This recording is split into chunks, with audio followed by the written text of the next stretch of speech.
What's up mga dre for today's video at kung makikita ninyo ito nagpapa-bone alignment ako. Yan, sa kumpadre ko yan. Kumpadre ko yan si paring Jomar Ramos yan. May page yan na Jomar Ramos page hilot yan. Pero kung gusto niya rin siya makontak, pwede gamit ako. Kontakin niyo ako tapos ako na mismo yung pakontak sa kumpadre ko para madali nyo siya makontak. Kung gusto nyo magpa-bone alignment dito, napakasolid nito. At kayo na bahala kung magkano gusto nyo iabot, ibigay. Pero ako nagsasabi sa inyo, 100% talagang magtutunugan ng mga buto ninyo. Talagang napakasolid dito mga dre. Napaka-basic lang pero kung kayo mismo yung nakaranas nito, yung nakaramdam nito, napaka-solid at napakasarap mga dre.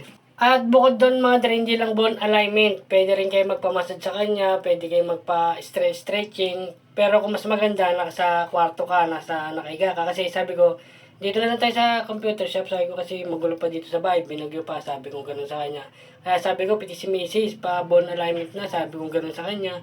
Kaya napaka-solid. Tapos nagpahatak ako ng leeg yun. Dalawa kami ni Mrs. Sabi ko maglalatag tayo dito, upuan. Sabi ko okay lang ba kahit gintong upuan lang. Okay na yun pre, basta makaiga ka lang. Atakin ko lang leg mo para mo yung sarap.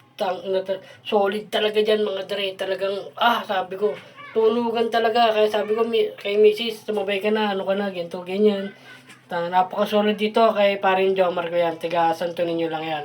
Mga dre, kung gusto nyo siyang makontak, pwede sa akin. Pwede nyo rin siya i-search Jomar Ramos. So, paano mga dre, hanggang dito na lang.